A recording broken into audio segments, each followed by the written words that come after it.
Welcome to Football Never Sleeps, the aspiring to be viral, over-caffeinated, rerouted, open NIL deals, weekly YouTube show all about Notre Dame football and compelling storylines it continues to create. I'm Eric Hansen, back from frigid Atlanta, and back and hold my beer on frigidity South Bend, Indiana. He's Tyler James, delayed but not denied, and back in LaPorte. Together, we're the Notre Dame football coverage equivalent of Chicken Farm here at InsideNDSports.com. On tonight's show, we'll start with the CFP National Championship game aftermath as a special transfer portal window opens and the roster churn spills over into the coaching staff.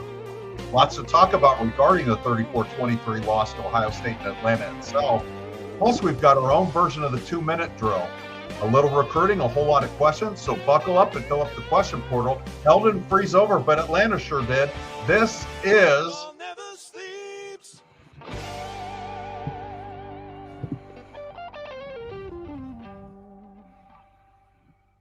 All right. You know what else rolls over my brain, Tyler? I forgot to plug in my Yeti mic. I was like, man, it's hard. It's really hard to hear. Like I turned the song down lower than normal. I was like, it's really hard to hear Eric this time. So I'm glad that was the reason, because I was like, maybe my ears didn't pop after all my flights today or something. I don't know. But happy to be back. Yeah, I walked in the door within the last half hour. So not a fun time last night. Not a fun time getting home, but happy to be home. We appreciate everyone who is tuning in tonight. Make sure you subscribe to us here on our YouTube channel, which is free. We continue. If you're new to the Football Never Sleeps show, we continue this throughout the off season. This will be a weekly deal, even in the off season. There may be a week or two that we miss, but we try to keep this. So we'll change the day sometimes. It might not always be Monday, like obviously today's Wednesday, but we'll try to. Are you sure we got our days mixed up? But yeah, if you're subscribed, that also allows you to get questions in during the show. Make sure you don't miss any of our future content. And also, if you have not yet subscribed to us over at InsideNDSports.com, we always have available a free trial for our YouTube audience. If you use the promo code NDYT, you get a 30-day free trial, and it gets you free access to our premium analysis and recruiting coverage, which will be important here coming up soon. Special access to us over on the Insider Lounge, where we spend a lot of our time. Everyone gets to share their opinions, and we drop our inside information there first. I think that's it, Eric. Let's get rolling. Okay, what else did I forget? Did I forget to turn the lights on? All right, here we go. Opening drive, making sense of the CFP National Championship game aftermath. So we're going to start with Notre Dame defensive coordinator Al Golden leaving ND. So Golden will be the new defensive coordinator for the Cincinnati Bengals. He'll be reunited with Bengals head coach Zach Taylor, who hired him in 2020 to coach linebackers. He was there for a couple of years. Then Marcus Freeman hired him away, and Zach Taylor is returning the favor. So I'm curious, Tyler, your level of surprise, and I think I know what your answer is, but we'll share it with everybody anyways. Yeah, my answer is zero. We were asked this by some friends and viewers and listeners and readers the other night before the national. What was I eating when they asked us that? You were eating chicken parm, which is my inspiration tonight. And I said, yeah, I would be surprised if he doesn't leave. I think he's going.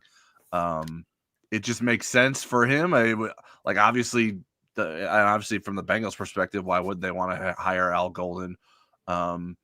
He planted some roots in Cincinnati there before he came to Notre Dame, and still sort of kept some roots down there as well. And I think Al Golden, certainly he executed it well at the college level, his defense. I think he has the schematics that will work at the NFL level. And listen, college football is hard. Like, being a college football coach is not easy with all the recruiting requirements. And now with NIL conversation, transfer portals, like it's a load that these coaches commit to. And I think there's a bright, from my perspective, on being a follower of the NFL, there's a bright future for the Bengals if they can get their defense figured out. Because Joe Burrow's a star, and I think he feels confident that they can get things back on track there in Cincinnati. So a tough loss for Notre Dame because of everything that he did for the Irish these last 3 seasons, but I would expect Al Golden to have success in the NFL as well. Okay. What do you think? What I'll say to that, well, I was going to say it even if you didn't ask me. What I'll say is I do think he'll be successful there. I actually think his schematics line up a little bit more with the NFL game than it does with the college game. And you could kind of see it with run defense. You know, the Notre Dame was never a dominant run defense the 3 years he was there. They were good enough in most games, but they were really good against the pass. And I think in the NFL, that's more where you need to be really good is against the pass. You don't have to focus in as much as the run defense. The other thing that'll help him is, I mean, you go from defending Army 1 week to USC the next week. It's a whole different world. Yeah. The NFL offenses are more similar. Even if you played in a conference, which James Franklin would like Notre Dame to do, there's more schematic similarity from week to week than there is in the schedule that Notre Dame plays. But I think he'll be really successful. I had a lot of fun coaching him. I coached him from the press box. I had a lot of fun covering him. So let's jump to the most likely successor, and it's not me. Fortunately for you Notre Dame fans. Fortunately for me too. I don't know what I'd do without you. So, but who do you think is the most likely successor? I think Mike Mickens. I don't know with certainty that Marcus Freeman is going to make that move, but I think it makes a lot of sense if he does. I mean, he's spoken very highly about Mike Mickens, and he believes that he will be a successful defensive coordinator. And so if he really believes that, why wouldn't he make him Notre Dame's defensive coordinator? And I know there's inexperience there with Mike Mickens and not being a play caller, but Marcus Freeman knows what it's like to call defenses. So I think he would be able to help out in a way that Al Golden helped out Marcus Freeman as someone who needed head coaching experience. So, I mean, maybe there's someone else out there. I don't spend a ton of time thinking about this until we have to. And because of my travel situation, I haven't spent a lot of time looking into who would make a lot of sense elsewhere. But certainly if he wants to go outside of the program, there's probably people that would be excited to join this Notre Dame coaching staff and work for Marcus Freeman. But Mickens would be the leader in the clubhouse from my perspective. What do you think, Eric? I agree, and I've got a couple thoughts on it. One is I think Marcus will at least talk to the staff about what he's thinking with Mickens there. And why I say that is when Mike was hired as cornerbacks coach by Brian Kelly in 2020, the year before Marcus came aboard, I wanted to get some perspective on Mike, and I called Marcus at Cincinnati. And he said when he hired Mickens there as the cornerbacks coach, he didn't want people to think he was just hiring his buddy. And so he talked to the staff about it and said, what do you guys think? What do you think about these guys? And they're like, you're brain dead if you don't hire this guy. So they were very enthusiastic about him joining them. And I would think the reaction would be similar to that. The other thing is if Marcus may feel like, okay, I still need to go through the process. The one thing is if he did go in another direction, I don't think he would have Mickens long because somebody else would snatch him up. And he would, but if you did go outside, you could hire anybody to be the defensive coordinator. What I mean by that is you used to have to match up a position, like a guy was a linebackers coach or he was a DB's coach, and you wouldn't have to shift around you don't have to do that anymore. You don't have to shift people around or restrict yourself to a certain position match. You can go out and get anybody you want. And there would be some outside candidates that would be, but until I feel like that's a reality, I'm I feel very good that Mike Mickens is going to get an opportunity here. Okay. Having me blathered on about that a little bit, what do you see as Al Golden's mark on the program?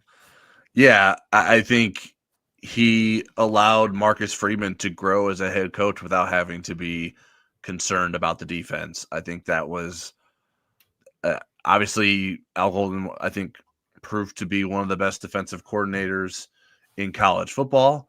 And I think probably from Al Golden's perspective, I guess if you just think about like what did this do for his career, like I think it really distances Al Golden, the coach. Now I'm sure people that knew him and had interacted with him maybe felt differently, but like distances him from everything that happened as in his career as a head coach.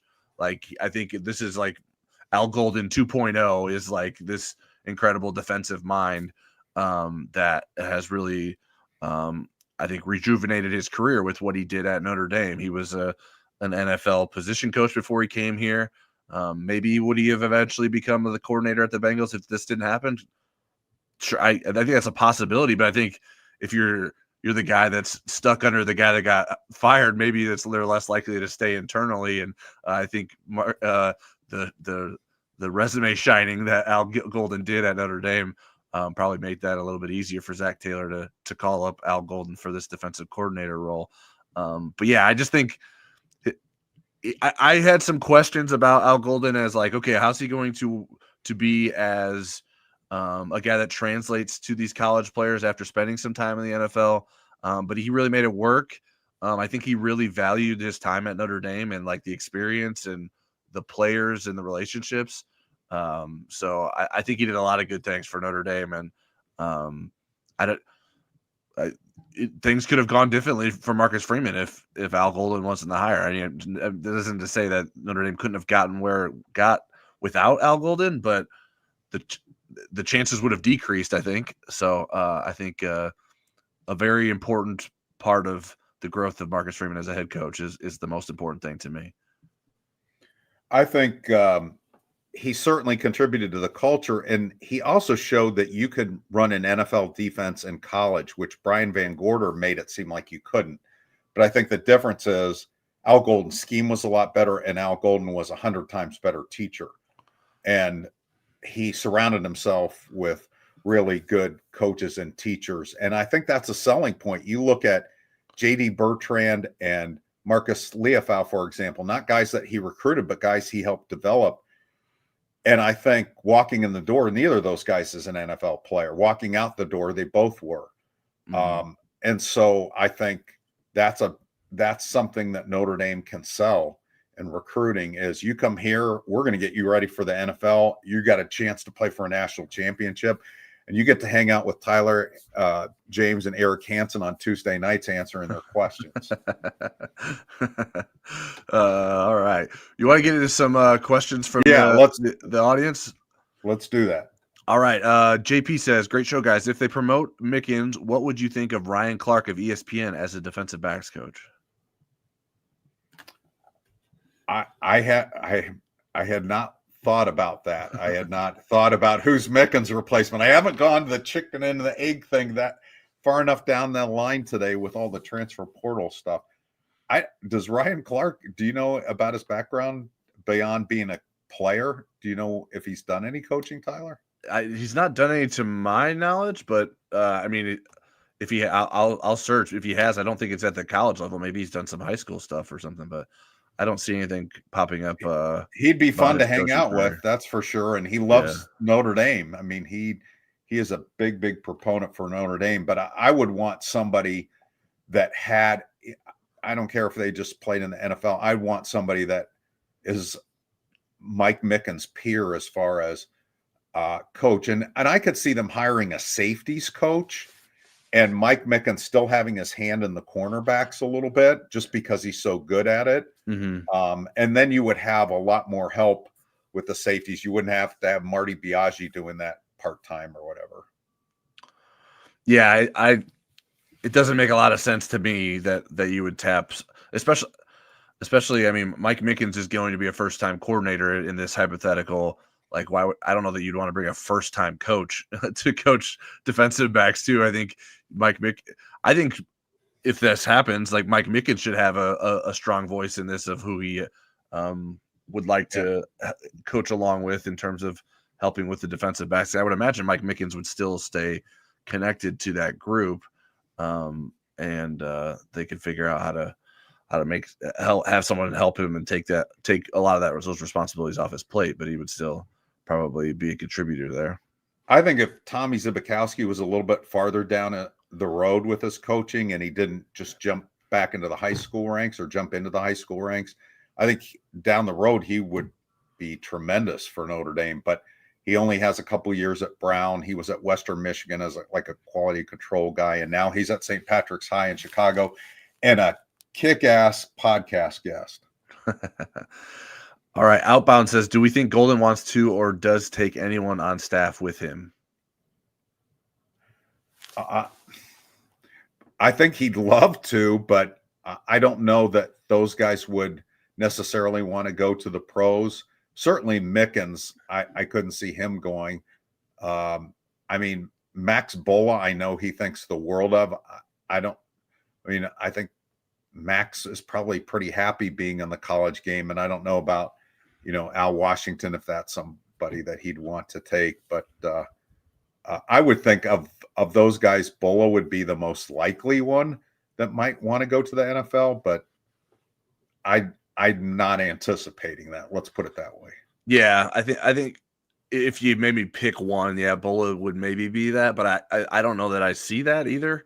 I think they already have a defensive line coach lined up already, so that wouldn't make a lot. I mean, although I guess Al Washington's coached linebackers before. If Al Washington wanted to be a linebackers coach in the NFL for some reason, but I don't see that. I would be now maybe there's analysts or people in those roles that Al Golden maybe takes with him, but I don't. In terms of the assistant coaches, I don't see that as something that's going to occur. Jeff Stevens says, and we didn't talk about timeline too much, but do you expect this to be a quick decision with Mickens as the hire, or bring in one or two external candidates and for it to take a few weeks? I don't think it's going to take weeks because you're on a timeline here too. I think they have to expedite this pretty quickly because you're going to be starting spring practice. And part of the problem with hiring Golden in the first place was the Bengals went all the way to the Super Bowl that year. And then he had a very compressed period in which to kind of reorient himself to the college game. I think Marcus needs to make the decision fairly quickly. I don't think it's going to drag on. We don't know when spring practice will start, but I don't think if they go to the later part, the later possible date, that we're going to be much past March 20th, 21st, that area. Yeah, I mean, I think if there's people out there that Marcus Freeman is intrigued by, it would behoove him to at least bring them in for interviews. But I think you can do that in pretty short order too. Like, I don't know that that's something that has to drag out, because I don't. The only thing that should drag out, or that will drag out, is once they pick somebody, then it's a while before they announce it. Because not if it's Mickens, because they don't need to. They wouldn't need to vet him. They could just say, "Hey, we're promoting Mickens," so we wouldn't have to worry. I don't know that we would have to worry about a big lag time for it to be official there. All right. I think there was one other Golden related. Jeff. Another one from Jeff Stevens. Is the loss of Golden a gap in the 2026 defensive recruiting starting this Saturday? I don't think so. And why I say that is Marcus will have the answer like, hey, we've got our system in place and we're going to have a great coordinator. And of the defensive coaches, I wouldn't say Al Golden was the strongest recruiter. I wouldn't say he was weak or indifferent, but I think Notre Dame's got some really good recruiters, and Marcus is also a defensive mind, and so I don't think that's going to be a problem. I think with Al Golden, I think kids weren't like chomping at the bit to play for Al Golden. It's like once they met him and once they knew about him, then they were. But it wasn't like kids were thinking, you know what, Al Golden, I'm not interested anymore. So I think they'll be fine with it. And again, we think this is going to be a pretty quick turnaround. Beef Eater ND08 says, do you think Golden was distracted by salary negotiations during his game planning for the national championship game? I don't think that at all. I could see why people would say that given how the first half and the first part of the third quarter went. Right. But no. And when he was involved with Notre Dame, he wouldn't come over and do an in-person interview until after the Bengals had finished the Super Bowl. That's why there was such a delay.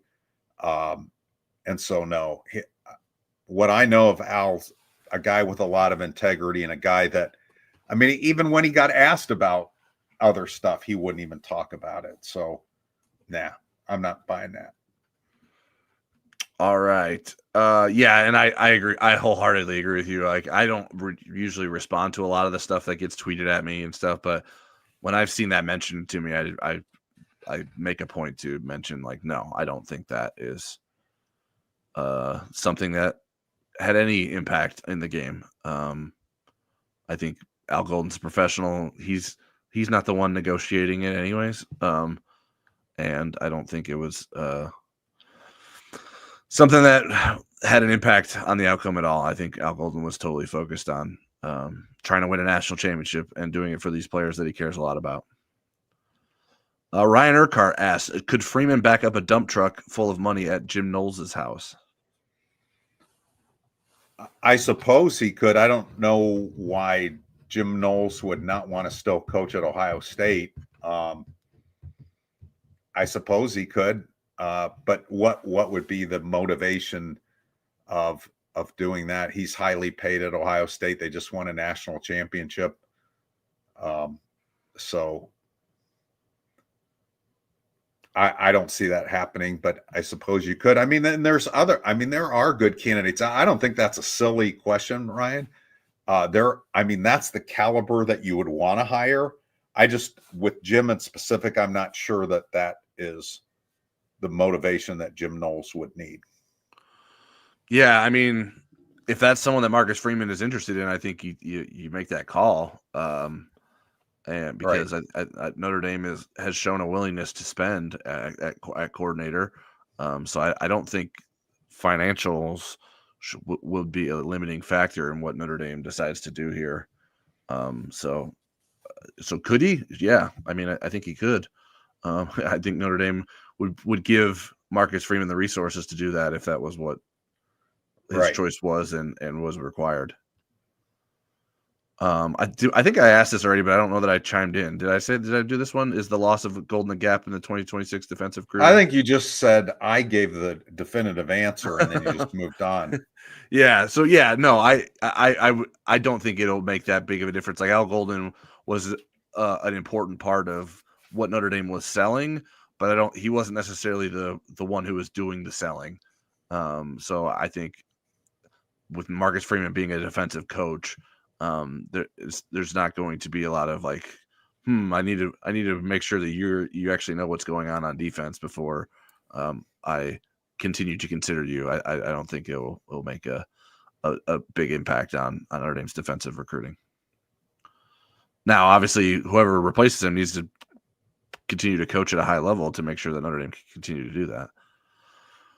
All right. I think I finally expired all the Golden questions.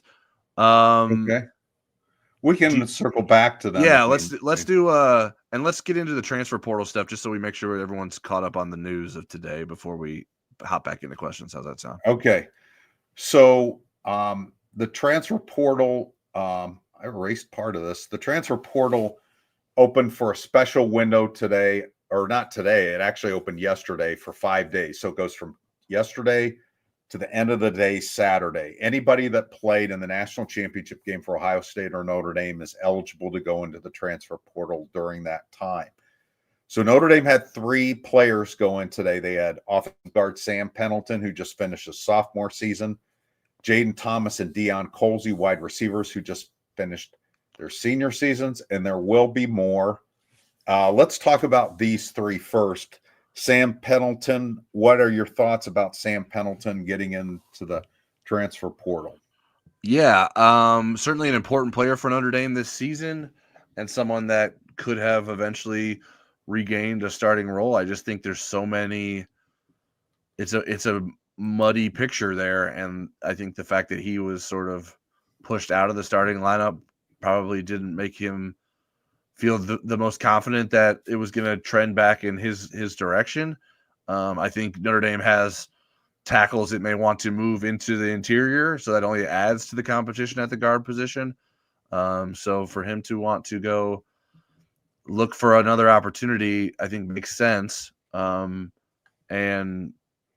Notre Dame right now just has tremendous depth and talent on the offensive line. So I think whatever happens there with some transfers, like they can afford to lose a couple guys and not really sweat it. But I certainly appreciated Sam as a player and understood why Notre Dame went back with Rocco Spindler after Billy Schrouth returned. But I did like Sam Pendleton's long-term potential, and I think whoever gets him is going to get a quality offensive lineman. Yeah, I mean, the numbers just weren't going to add up for Sam Pendleton unless he had this big transformation where he jumped over everybody. And it's hard. I mean, Notre Dame had 8 players that started at least one game this year. They have a 9th in Tosh Baker at the moment that started in previous years.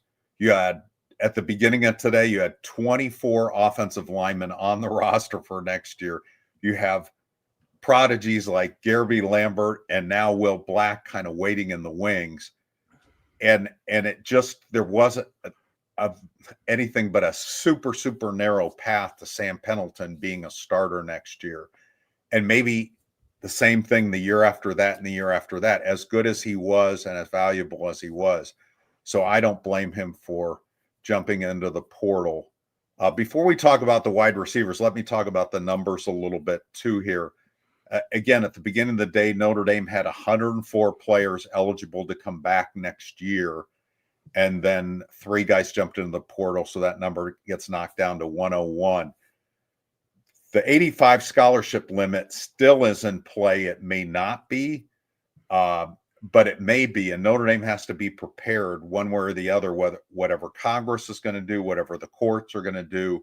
Notre Dame has to be prepared for both scenarios. But even if it gets lifted as to a high as 105, they're not going to have 105 guys that are all potential starters. Some of those scholarships would be taken up by special teams kind of players because there's no way you're going to be able to keep that many guys happy and be able to stockpile them.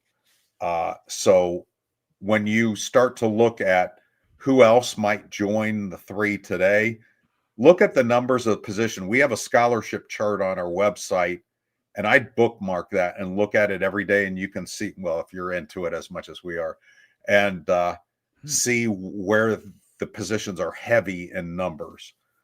So wide receiver was one of those positions. At the beginning of the day, they had 13 eligible to come back for next year.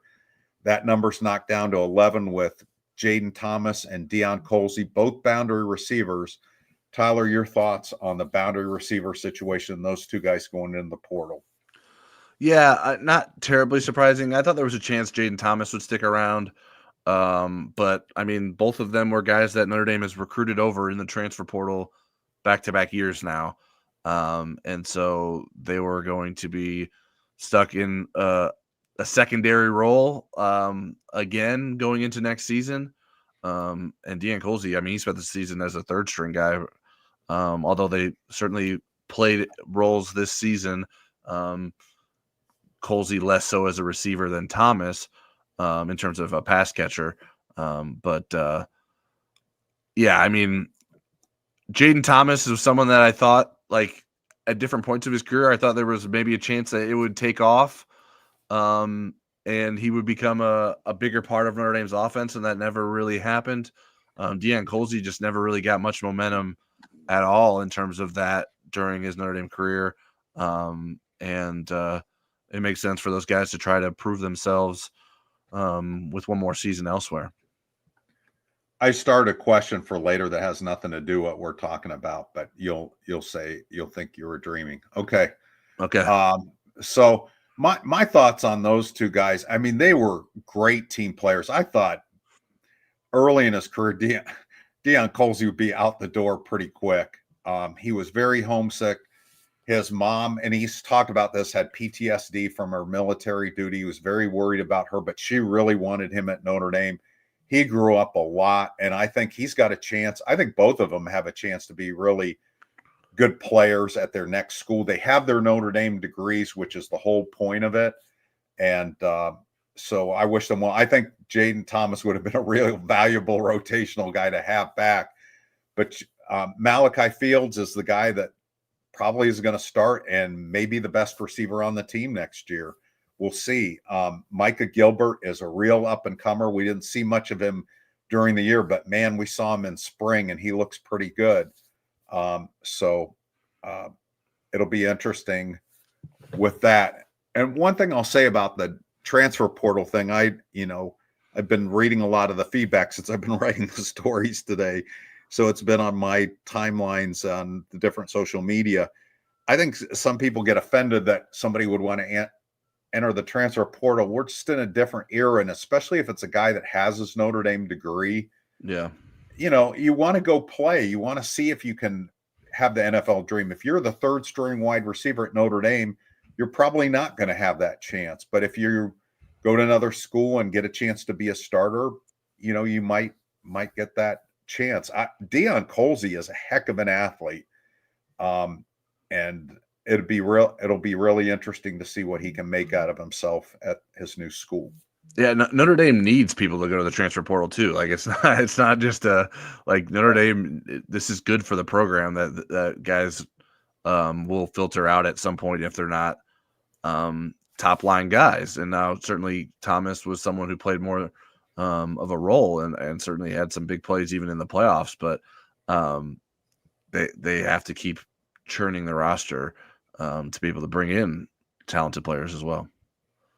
All right, I want to throw this question in from Ethan Coffin, which is super chat. Chances Ben Morrison comes back on a 1 to 10 scale. I'll let you go first on that. I would go with 1. I don't think Benjamin Morrison is returning. I think he's NFL bound.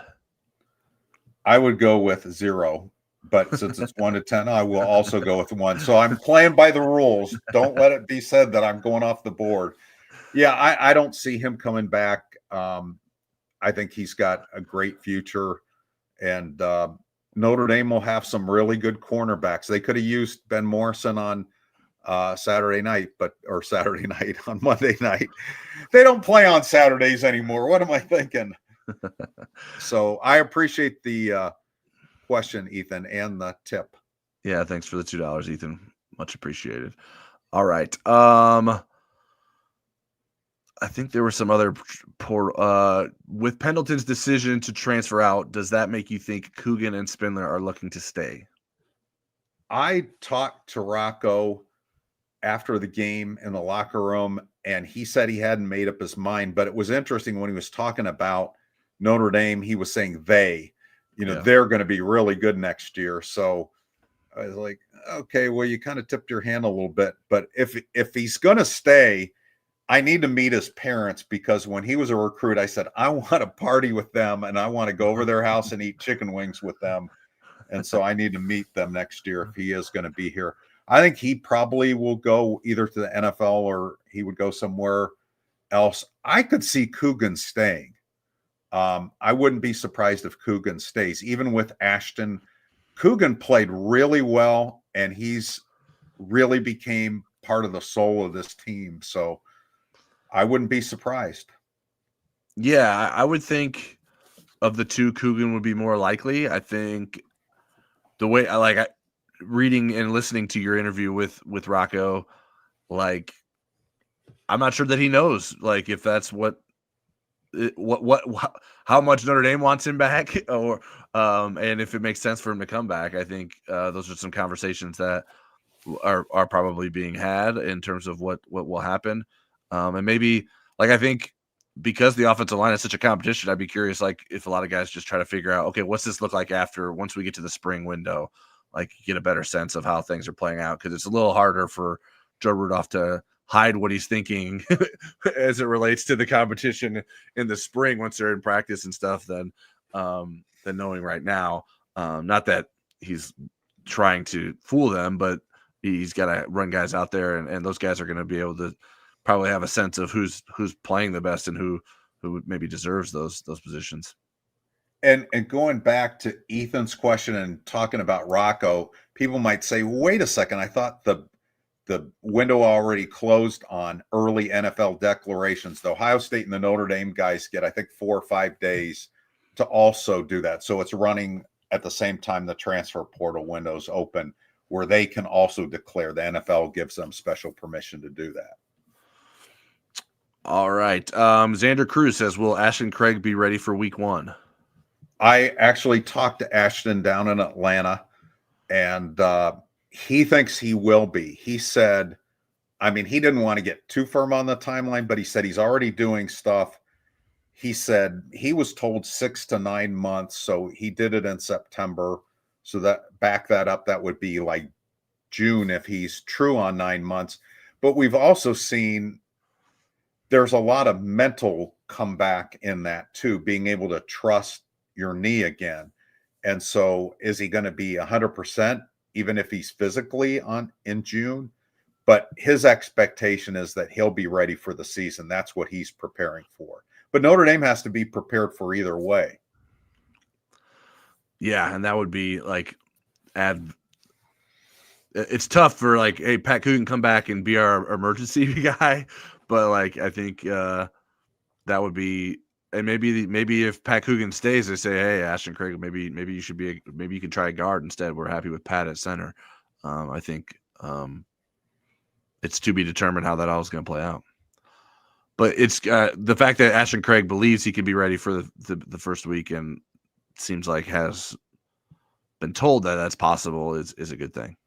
Right. The other thing here is, I mean, that's also what a little bit leaves me to Coogan coming back and Ashton being ready is Pendleton leaving, because they kind of moved him back over to center. And if he thought, well, wait a second, if Coogan doesn't come back, if Ashton isn't ready, this is mine. And I don't think he saw it that way. Mike DeVoy says, sorry to see Thomas and Colsey leave. They were always team first guys. Who do we have at boundary receiver now? Okay, so it's Malachi Fields, the kid from Virginia, who is really, really good. Micah Gilbert is over there. Jerome Bettis Jr. is over there. I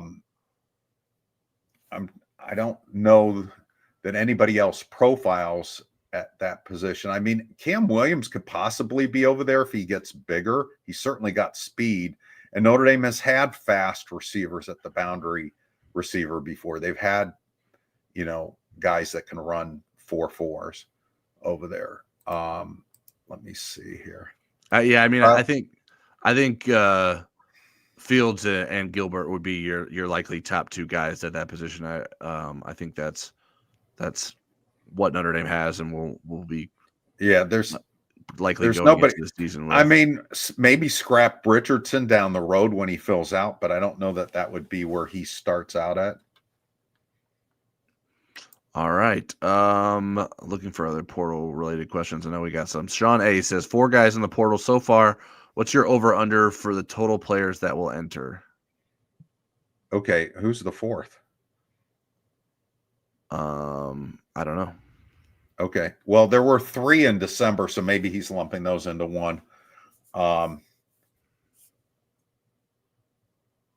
Over under for total players that will enter. Okay, 104, 85, 19. And that's by the end of spring, not within the next 4 days. Yeah. Yeah, by the end of spring. I think a lot of guys, I mean, now that school has started at so many places, they might as well just go through spring and see if their status changes, and then they can go in there's a 10-day window from April 16th to April 25th, and then that'll be it.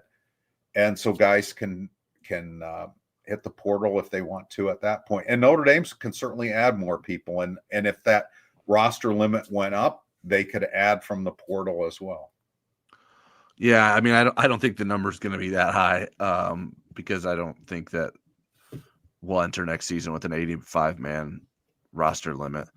And even then, like, there could be some guys that don't transfer and they could just be medical guys. So, and Notre Dame wiggled around that this year too. They were really technically at 86 this year, and one person was compensated with NIL to the point that it was equal to the scholarship.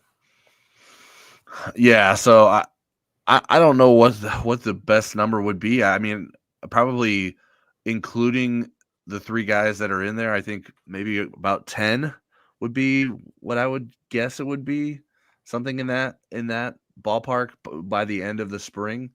I mean, there's a chance we don't get many more in the next couple of days. Like right. I think because again, schools started so many places. Right. Yeah. Because it limits it limits the destinations that these guys can do if they want to transfer in the spring for the spring semester. And if you're not going to transfer, like Ohio State's in their 3rd week of school. Right. Yeah. I never had that many classes when I went there. All right. Let's see.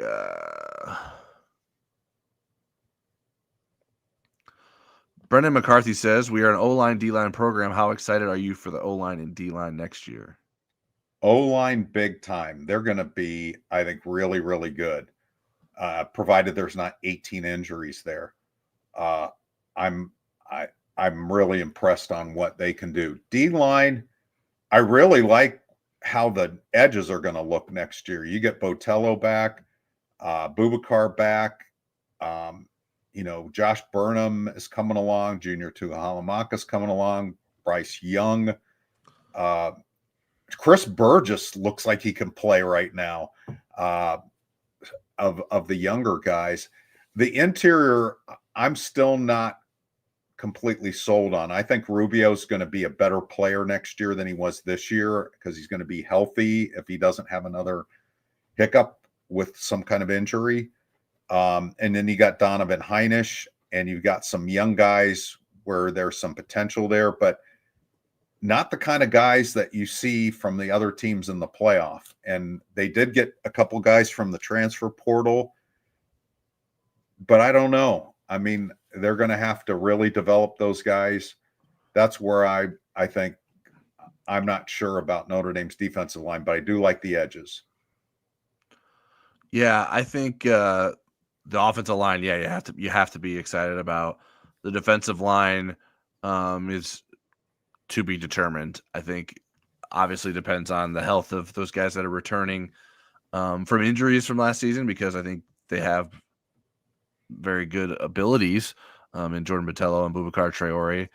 How do these transfers work out? I mean, it's sort of I don't know. I don't know enough about them or feel that strongly to know for sure what this defensive line is going to look like. You have some good pieces that did some nice things for Notre Dame stepping up this year. But I think Al Washington has his hands full in terms of getting ready a good defensive line from what it's losing from this season. Irish fan says, will the new roster size be determined before the spring transfer portal window? It might. The next big court date, the one everybody's circling for that House settlement, is April 7th at 10 a.m. Eastern time. That's the potential to have a lot of these questions answered. Now, there's other things that have to fall into place, but it also could be delayed at that time. They could say, we needed more time. We need to review this more. But April 7th is the day to kind of perk up and start paying attention again to this. All the other stuff is kind of blather until we get to that point. John Tucker says, if Notre Dame currently has 101 players under scholarship, what happens if the 85-player limit is not increased? They'll have to figure out a way to get to 85 or find some loopholes. And again, with NIL money, there is, but and John Tucker, it's a great question. we get this question every year, and Notre Dame is usually way up in the 90s or around 100 every February, every January. That's just kind of the nature of how things go. And with them making such a deep run in the playoff, it just prolongs it a little bit more. But you have to get down there. I mean, you don't. There's no punishment. You just have to do it. So they'll have to find a way to get. But there's more ways to get there with a little loopholes than there used to be. All right, MJH Irish 84 says, when is the spring game? Will it be above 5 degrees? I think I'm confident that it'll be above 5. I'm not sure it'll be above 35. I've been to spring games where it snowed, and I've been to spring games where I've sweated. But usually you take the NFL draft weekend and back up 1 week, and that's usually when the blue gold game is. Not always. I've covered blue gold games and the NFL draft at the same time before, but that's generally how they try to line it up. I think that might be Easter weekend this year, the week before that. Well, that makes it really interesting. Easter is that late in April? Yeah. Easter's Sunday, April 20th, and the draft is April 24th. Oh, you mean the Thursday? Yeah. Okay, That Saturday would be the 26th, but okay. So Tyler just shot holes in my theory then. So they wouldn't have it Easter weekend. There's no way they would have it Easter weekend. Right, yeah. So it's either the Saturday before Easter, which I guess would be the 12th. 13th. Okay. Well, Easter's 12th? on Sunday, so it would be 12th. Okay. Or the 26th. And so for it to not overlap with the draft, then maybe it would be the 12th. But I don't know. I would think they'd err on overlapping the draft just because of having to start so late. Yeah, especially given this year too, with your season ending in late January, you would probably want to get as much break as you can before spring starts. So we'll see. I don't know which way Notre Dame is leaning, or haven't heard anything. I think there's usually something that gets scheduled on campus. And I can't remember what it is. That's usually always aligned with that, so that sort of gives. Andrew Barlow knows all about that. When the blue gold gets, maybe that information is out there, but it's not on the top of my mind right now. But we'll look into that. Remind me that I'm writing down Andrew Barlow. I'll find out from him.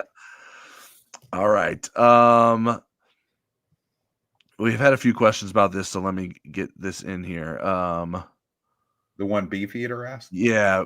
Brendan McCarthy says, any truth to the rumor of Eric Hansen fighting Dan Wolken in the Wild ND locker room? And then Beefeater says, did you see the incident between the reporter who was antagonizing Christian Gray in the locker room after the game? Anything to share? I've got some emails on this too. I will share what I saw. Okay, so the first one was, did I get into it with Dan Wolken? Well, no, I mean, that was a joke. But no, I know it was a joke. But I was trying to think of something clever. Now you've ruined my train of thought. I was building up to something really funny. I don't know. Whenever you're doing this, Eric, it's always like your wheels are turning, and I'm never sure if Rajon, I don't see you in here today. So there's a guy up in Quebec that wants this. If you're not going to take it, he said he'd pay customs for this. Yeah, Rajon commented on our post-game takeaways video, and I said, hey, make sure you email us because you won that. But he did mention that he might not be able to make a number of the live shows coming up, but he's playing that he would still be watching us. So hopefully he's listening back to this. And okay, I will be serious about what I saw in the locker room.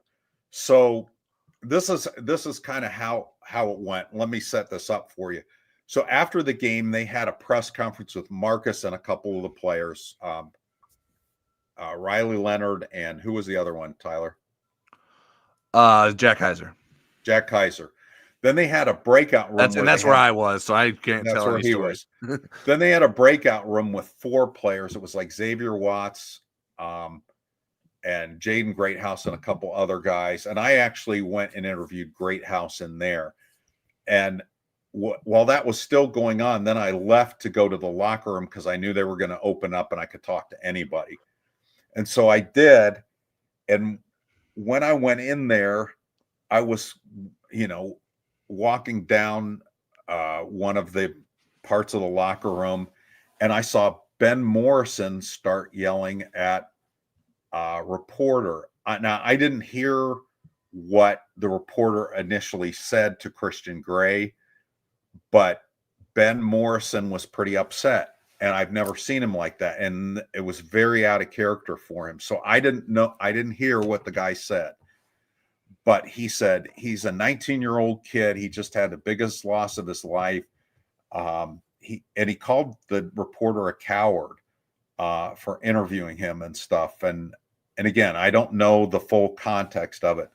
So I kind of walked by that part because I was looking for people to interview. I had a job to do, so I wasn't going to get in the mix of that. And so then I interviewed Drake Bowen, and Tyler was transcribing the tape, and he could hear Ben Morrison yelling in the background.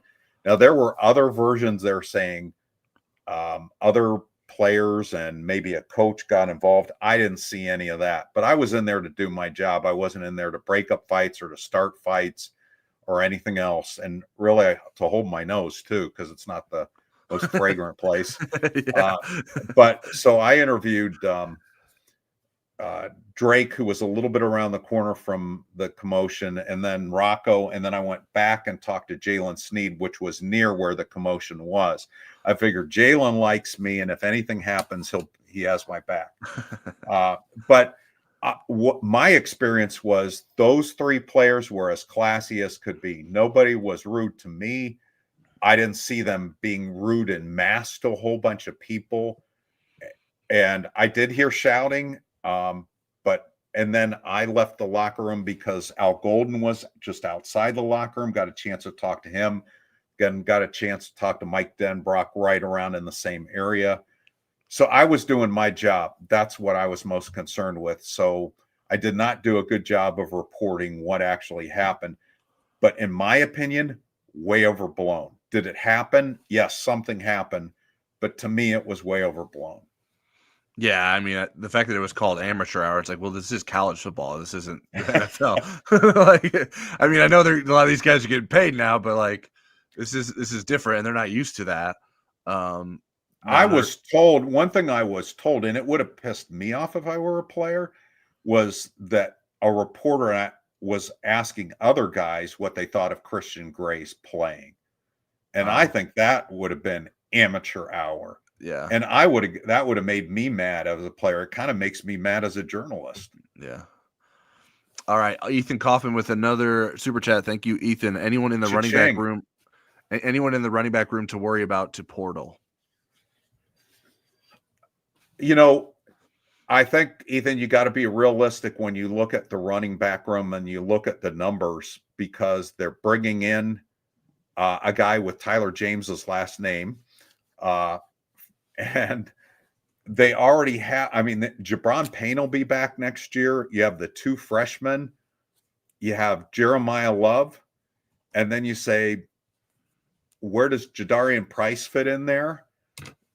I don't like to project who's going to jump in the portal, but Jadarian Price could start on most football teams. There are also really good football teams that have two very good running backs, like Ohio State did, like Notre Dame did.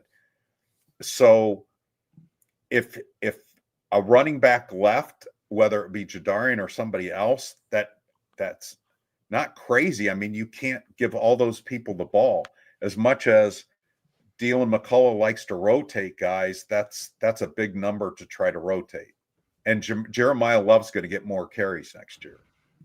Yeah, I wouldn't be surprised if someone decided eventually to exit the running back room, given the numbers there. And Dylan McCullough is a name that comes up in coaching searches a lot too. So maybe that would influence someone to say, hey, especially if there's a numbers jam and Dylan McCullough is no longer on staff, then maybe you go elsewhere. But all those things are still to be determined. I don't know that those decisions have been made, and certainly Dylan McCullough is still on staff. I'm not saying that he's taking the next plane out of South Bend or anything like that. But this is the time of year where all these things start popping up. All right. Jeff Stevens says, let's talk injuries. How about tight end? Cooper Flanagan will not be back before game 1. If that, do they need another tight end, or is this the amazing chance for Raridan to contribute? Yeah, I don't know if Cooper Flanagan is going to be back at all next year. I mean, Achilles injuries can be like a whole 1-year thing, and he just injured it in January. I think it's optimistic if he's going to be back at all next year. You would have Eli Raridan. Jack Larson would certainly get his opportunity. Mm-hmm. The other Flanagan, James, who spells his differently, I think is going to get a good look. I don't know that a transfer from Arkansas is a guy that they look as a potential starter, but they look at as a depth piece. I mean, I don't think even if Bauman were to come back, you could count on him for a lot of heavy duty reps. I think what he did this year was amazing, and it's an inspirational story, but I don't think it's a functional, pragmatic part to plan on him to be a big part of your. I mean, if he does, it's an amazing story. So, Tyler, do you think they could even add one more from the portal in the spring if they needed to because of the injury? Yeah, I mean, I think they could if there's someone out there that they think could be a Notre Dame tight end. I think because of the Cooper Flanagan situation that makes. I mean, the fact that they went after Ty Washington makes illustrates that they were like, okay, we need to make sure we have depth here at tight end. And then the Cooper Flanagan injury happened after that. I think Cooper Flanagan was one of the people that they're counting on probably being the 1 or 2 tight end, depending on who you prefer between him and Eli Raridan.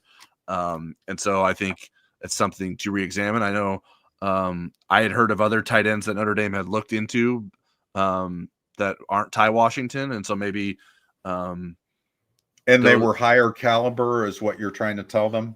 I guess I don't know enough about all these tight ends. Like, honestly, it was someone it was a name that I was not familiar with to begin with, but it was mentioned to me. So I can't speak to if that player is better than Ty Washington necessarily. I barely have watched any Ty Washington film, so I'm not an expert on these transfer portal guys yet. So I'm still watching Al Washington film. So yeah, especially to like eliminate any, like if you could bring a guy in for just like 1 year, I think that would make a lot of sense. And then you don't have to worry about it jamming up the long-term thing with the tight end room, because obviously you expect Cooper Flanagan to get back at some point and be a good player. I thought he had a very bright future and was very impressed with what he's done so far in his career. So I think it's something that Notre Dame has to examine here moving forward. All right. We still got so many questions. Do we want to just keep hitting these questions, or is there anything from the outline that you want to make sure that we fit in here, Eric? I mean, let me ask you this, because we're doing this on the fly, guys. Do you want to go into a little bit of overtime, or do we need to cut it off near an hour? Can we go into overtime since this is the post-championship? Yeah, we can do that. I don't want to. We probably can't do like another half hour, but okay, let's go into overtime a little bit. To be frank, I only say that because I know my girlfriend's out there making dinner. I don't want her to be waiting for another half hour, but otherwise, well, unless she's making it for me too, I'd say let's roll on. All right, but let's get to some more questions then. I'll tell her it was your idea. Scott Fegan says, does the 2025 Notre Dame team look stronger on paper than the 2024 team? I did not see ND this strong in 2024, but I feel ND is more prepared and deep in 2025.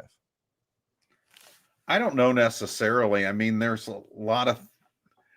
a lot of things that had to fall into place, and there will be some things that have to fall into place there too. How good will the quarterback be? We talked about the tight end situation, the interior defensive line. Now there's areas where you go, whoa, linebackers are going to be really good. Cornerbacks are going to be really good. I think wide receivers will be better. Running back room, no worries. Safeties, you feel pretty good even with Xavier Watts leaving, which is a weird thing to say, but man, they've got some good young safeties. They've added through the portal. They've got a really good nickelback, and they've addressed special teams. So I think there's a chance that I would expect that this to be a playoff team next year if they can address all those things in the spring. Yeah, I think it's hard for me to say that they're stronger because of the big question mark at quarterback. Like, obviously, we have high expectations for CJ Carr, and if Steve Angeli is the answer, I think that would mean that there should be high expectations for him if he's able to keep CJ Carr on the bench. The offensive line, like, that was the huge question going into this season, and that was the reason I was the most concerned about Notre Dame's viability in terms of being a playoff team. And they answered that question strongly, and that's not going to be a question going into the season. It'll only be a question of who's lining up where on the offensive line. I think there's enough of you're losing enough star power on this team for me to say that it's not necessarily stronger on paper, because you don't have Benjamin Morrison, you don't have Xavier Watts, you don't have even Riley Leonard, for that matter, that you feel like are known quantities going into the season, to say that this next season will be a stronger team on paper. I'm sorry. I can't read the comments while the show's going on because Brendan McCarthy goes, "You have to let us take rest." That was his excuse for us being able to go into overtime. Okay. Ed Straub says, do you foresee the $20 million Notre Dame gets for the playoff run being transformative in any particular area? I don't think so. I think what's more interesting is what they're going to do with the $20 million, what Notre Dame as a whole is going to do with the $20 million cap they have, spending cap they have for direct payments to players.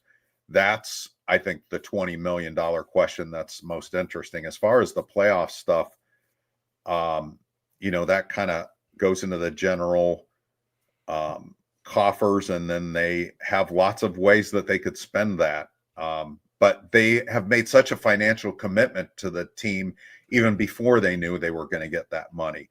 Now, under the new deal, once we get through another cycle of this playoff, the way the money it's not an all or nothing thing with Notre Dame getting in the playoff or not and getting money. It's a little structured a little bit different, but it was this year and next year. So this was kind of like found money for them. They're playing with house money there, but I don't know that it's targeted for any particular thing. Hopefully for the sports writers that are needy. And you think it'll go towards our Monday lunches next season? Yeah. We're going to have caviar at the lunches instead of chicken sliders. Brendan McCarthy, since you laughed so hard at his joke, what was your favorite game of the season and why? Well, I mean, for me, covering the national championship game, I mean, the Ohio State game, being at a national championship game was maybe my favorite game of all time. But in terms of pure entertainment and enjoyment, what would be my favorite game? It would be, I mean, Penn State had everything that you'd want in that game. I mean, so much drama and all these great storylines and redemptive stuff and guys stepping up out of the shadows. Penn State would be mine, the Orange Bowl. Yeah, I would pick that one as well. I mean, the 3-game run of wins in the playoffs are pretty incredible. Hosting the first 12-team playoff game, or a playoff game in general on campus. That was a very cool experience. Like that's my favorite Notre Dame Stadium experience to date. Yeah. And then plus Bob Morton digging his hand into Tyler's shoulder when Jeremiah Love was making the 98, so that he wouldn't yell out loud. That was worth the price of admission. And then the Georgia game was wild too. Like the Georgia game moment was like when Jaden Harrison returned that kick for a touchdown. I was like, holy crap, this is happening. And just the way that game turned near the end of the first half and then the start of the second half. But yeah, the Penn State game, from the way Notre Dame came back, the efforts that it was getting from its team when there was so much doubt and reason to doubt based on the way the game started. I think that's got to be the top of the list. Scott Fegan says, with the great season Nendy just experienced, do you see a jump in the recruiting gap areas like wide receivers and defensive line? Scott, I think they need to take advantage of that. And I think those are two areas that need to be addressed. When you look at the biggest differences between Ohio State and Notre Dame and some of the other team in the playoffs, not everybody, Penn State didn't have wide receivers, but it's those two areas. It makes you better. Had Notre Dame had those kinds of wide receivers on their team, it just makes it so much more difficult for a defensive coordinator to deal with their offense. And same with the defensive line. If Notre Dame could have gotten a push up the middle, if they had been a little bit stouter in the middle in that game and had more burst on the edge, I mean, the pass rush was a big reason why the number one pass efficiency defense didn't hold up. Because they couldn't get consistent pressure, and Ohio State executed in the face of the pressure they did get. Yeah, I think receiver and defensive line have to be high areas of priority for Notre Dame in this recruiting cycle. I know Steve asked that question about that. And I think that Notre Dame should be able to parlay some of its success into doing that. But the right wide receiver thing is not going to, it's not just like you have an answer. I think particularly if it's CJ Carr as the starting quarterback, I think that's something that you could sell to recruits this offseason. Like, hey, we have the future in our program. It's CJ Carr. This is what we're going to build around. You want to get here to play with CJ Carr. And I think that would be another way to parlay the success of this season into helping the receivers, defensive line. Yeah, I mean, just showing those examples of how those guys stepped up this season, that should be encouraging for Notre Dame recruits that like, okay, you can do this at the highest level at Notre Dame too. It's not you're winning games, you're making impacts in the biggest games. And also like, hey, we need to get better on the defensive line because we weren't at our best in the national championship game. Help us get past that finish line and be the guys that help us win a national championship. Joseph Kurlagan Jr. says, how long do you think it will be before Notre Dame returns to national prominence like they were in the 1970s and 1980s?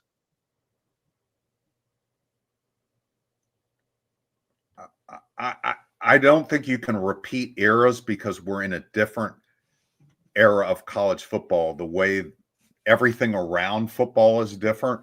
But what I will say is, in a very figurative sense, they're there. I mean, they're on the doorstep. They need to win one of these. But what I saw in Atlanta on Monday night leads me to believe that while I'm still covering the team, I will be writing a national championship story about Notre Dame. Yeah, I think you look how old I am. I think you have to win a title to be able to sustain it in this era. I guess I don't know. I mean, we're entering a new era as it is. Like the 12-team playoff changes things, and I think your relevance can increase without winning a title if you're always winning playoff games on an annual basis. I think, but when you think of the dominant teams of the most recent eras, a lot of them have remained the same, have won titles like Alabama, Georgia, Ohio State. Like their success has certainly gone up and down, more so with Ohio State. Like it had been a little bit since Ohio State had won a title, but they were always in that conversation. But Texas hasn't won one for a while. But Texas hasn't. But Texas also hasn't really been relevant until recently. Right. And yeah, and those are teams that I don't know that they're not on the Notre Dame 1970s, 1980s right prominence runs. Whereas I think you could argue that Alabama and Georgia were. So now, obviously, if you're talking about 2 decades, Georgia isn't at that level. But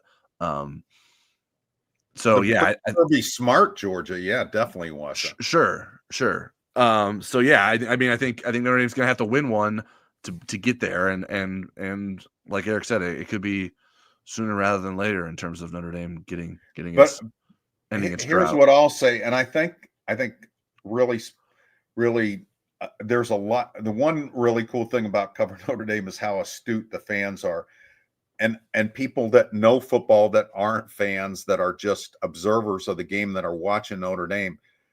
They're not excited about Notre Dame because they made it close and it was some consolation prize. They're excited about Notre Dame because they think this is a step to the next level. I mean, I think Marcus has cracked the code on how to make Notre Dame cool and how to people to accept all the hardships of Notre Dame. It's no longer, well, the grades and the gold. And it's like, he's like, choose hard. Come here, choose hard. We got a chance to win a national championship. And he's got that formula and he's got that culture. And I think that's something that is realistic to dream about if you're a Notre Dame fan. All right, one last question we'll take here, and then I'll see if Eric has anything else he wants us to chime in on from the questions he prepared before the show. Bob Alvey says, what was the most surprising stat of the championship game?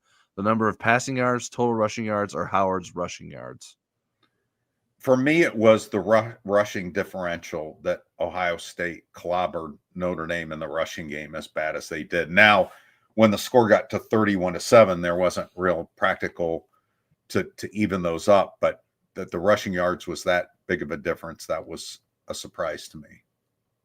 Yeah, I think that's probably has to be the most surprising between the two of those. 214 rushing yards is a high total, and I didn't expect Notre Dame to give up that many, or to give up a 70-yard run for that matter. That was something I was concerned about, like if that Ohio State has the ability to do that, and Notre Dame had done better this year against that. But Ohio State really did a good job running the ball. And Will Howard, he was a nuisance. Like that wasn't something, his running ability wasn't something that I hadn't considered a lot going into the game. So maybe that is the answer because I hadn't spent a lot of time thinking about it. But he really made it hard for Notre Dame's defense to get off the field with the way he was picking up yards with his legs. Okay, so the questions I want to get into real quick on the 2-minute drill. It's just 2-minute drill. Before we start it, the first one of those, not on the clock, we'll have the 2-minute timeout after this question. What's for dinner at your house? So I know whether I need to drive by it until you guys let me in. We're having brats. Oh, that does sound pretty good. Okay. I thought you might like that too. Yeah. Are they beer brats or just regular brats? If it's just regular, maybe I can hold myself back from inviting myself. I think they're just regular. I'm usually the one that makes the brats. So Haley is trying this out for the first time. So we'll hopefully I have confidence that they'll be done well. As long as they're not pumpkin spice brats. No. Okay. Here we go. Quickly. How will you remember Riley Leonard? He's a heck of a leader. He's a great runner and a flawed passer that had to make things work in one season that didn't allow him to maybe fully maximize himself as a passer. Okay, I'm just going to have you answer these so we can go quick. Okay. Who will be the 2025 starting quarterback? CJ Carr. If you vehemently disagree with anything I say, chime in. Okay. Notre Dame finished number 2 in the polls, its highest ranking since also finishing 2 in 1993. Where should ND start at next year in the polls? And I'll use your answer and I'll vote in the preseason poll that way. I said number 7. I just don't. I'm not sure you can put him in the top 5 without a returning quarterback. Will the Irish add from the transfer portal in the spring? I said yes. Tight end being my leading candidate personally. And if the Irish have all their injured players back, including Mills, Botello, Traore, Morrison, and Lovett 100%, is Monday night in Atlanta a different game? I say yes. It's hard to imagine Ohio State's offense scoring on its first 5 possessions if Notre Dame's defense is fully healthy. That's the reason Notre Dame lost the game. Notre Dame's offense, yes, contributed to that, but Notre Dame ran 10 offensive plays between the point it was up 7-0 and then it was down 28-7. Like that that's inexcusable. Like that prevented Notre Dame from winning the game. The way Notre Dame's defense was just getting steamrolled by Ohio State early on. Okay, we made it to the 9-yard line. There's still time on the clock. We're getting ready to kick a field goal, so don't doink it. What can you tell us about what's coming up in recruiting? Tease us what kind of recruiting content you might have on our website this weekend. Yeah, we'll start looking forward at the 2026 class as Notre Dame is doing the same, and we'll be hosting its junior day on Saturday. So we'll have plenty of coverage about who's coming into town and what those guys think of Notre Dame as they finish up their visits. And so looking forward to getting back into the recruiting swing of things. Been a little bit trying to keep an eye on it, but also it hasn't been of the utmost priority, but now it becomes a priority again, and see what Notre Dame can do in terms of building this class. Okay, I want to thank everybody for your questions, compliments, contributions, funny jokes. And I also wanted a couple of programming things. I have a live chat tomorrow at noon at InsideNDSports.com. So if you didn't get your question in today, ask me tomorrow. The portal's already open. I'm going to do some kind of special with Bob Morton. His mom passed away right after the Orange Bowl. So we didn't get to do some of the post-game shows, and we shouldn't have done those. But he's going to want to talk football, and that's going to help his spirit and help mine too. So we'll have a special show, and so keep your eyes peeled for when I schedule that. And Tyler's having brats at his house, so if you know where he lives, just drive by real slow, and maybe they'll let you come in. All right. Thanks, everyone. We will see you next week on Football Never Sleeps.